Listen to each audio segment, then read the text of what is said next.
Hello दोस्तों, स्वागत है आपका जियोपॉड में। और मैं आपका होस्ट त्रिलोचन सिंह स्वागत करता हूं अपने नए एपिसोड में। कई मुद्दे आते हैं और चले जाते हैं। सरकारें उन्हें देखती हैं, समझती हैं, मगर कोई मतलब का हुआ तो उसमें इंटरेस्ट लेती हैं और उन्हें सुलझाती हैं, मगर उनके बस का हुआ तो। वरना वे मुद्दे ठंडे बस्ते में पड़े रहते हैं। अगर मुद्दा ना हो तो शायद सरकारें ही ना चले। मुद्दा किसी भी सरकार के लिए ऑक्सीजन का काम करता है। यह बिल्कुल वैसे ही है जैसे कोई कर्मचारी अपने काम को जल्दी से करके बॉस के आगे बैठा रहे। तो ऐसे में बॉस को लगेगा कि यह कर्मचारी उसके ऑफिस के लिए ठीक नहीं है। तो उस कर्मचारी की हालत कैसी होगी, आप समझ सकते हैं। ऐसे में वह कर्मचारी या तो काम स्लो करेगा, दिखा दिखाकर, ताकि उसके बॉस को लगे कि बंदा काफी मेहनती है।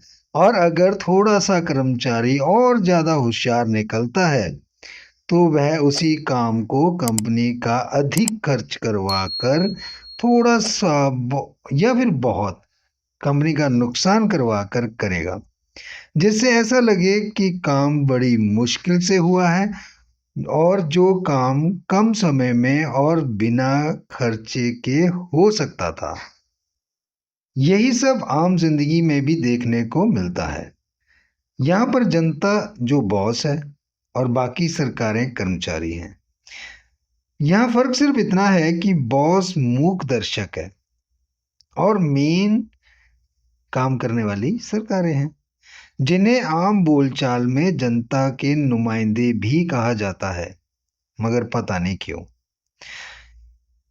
यहाँ बॉस चुप है, उसका किसी भी मुद्दे से कोई लेना देना नहीं। कर्मचारी, जिन्हें जनता के नुमाइंदे कहा जाता है, वे बाकी कंपनीज के कर्मचारियों की तरह मौज ले रहे हैं। आया ना मजा बात सुनकर आप सभी हमारे सुनने वालों को? वैसे तो मजा आना चाहिए था, दिमाग की घंटी बजनी चाहिए थी, मगर क्या करें। कॉमेडी शोज, दिन भर की परेशानियों तथा रील्स स्क्रॉल करने से फुर्सत मिले तो शायद कुछ समझ में आए। अगर कोई यह सोचता है कि जसपाल भट्टी के शो की तरह सोचने के लिए किसी और को रख लेंगे तो यह आपकी भूल है। सोचना आपको ही पड़ेगा डियर। अगर कोई भी भारतीय नागरिक यह सोचता है कि मेरा देश की किसी भी नीति से या किसी भी कानून से कोई लेना देना नहीं, तो वह शायद सपनों में जी रहा है। हर एक बात से जो देश से जुड़ी है, डायरेक्ट या फिर इनडायरेक्ट वे में, वह आपसे भी जुड़ी हुई है। आखिर आप इस देश के बॉस खुद हैं। आप जनता जनार्दन नहीं हो। आपने कुछ नुमाइंदे रखे हुए हैं, भले ही आपकी जेब में फूटी कौड़ी ना हो। मगर ऐसा क्यों लगता है कि हमारे नुमाइंदे ही मौज ले रहे हैं और वे ही बॉस बन गए हैं? या फिर यह सब मेरा या फिर ऐसा सोचने वालों का वहम मात्र है?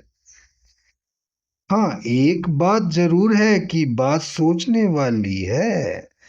अगर सोचेगा, मगर सोचेगा कौन? फुर्सत किसके पास है? फुर्सत के लिए सोशल मीडिया का तकिया जो ले रखा है। मुझे लगता है कि आप समझदार हो, इसलिए आपसे यह बात शेयर कर ली, वरना मुझे भी क्या पड़ी थी। अपना समझकर कर रहा हूं आपसे ये सब बातें। अपने तक ही इस बात को रखिएगा, आगे शेयर मत कर देना मेरी तरह अपने जैसे किसी अन्य समझदार से। चलो, हमें क्या पड़ी है इन सब बातों की। आप अपनी रील स्क्रॉल करते रहें। समझदारी जब जरूरत पड़ेगी तब सोचेंगे, तब देख लेंगे। ना तो इन बातों की मुझे जरूरत है और ना आप सबको। क्यों, सही है ना? कमेंट में ज़रूर बताना डियर। और अब मुझे दें इजाज़त। धन्यवाद।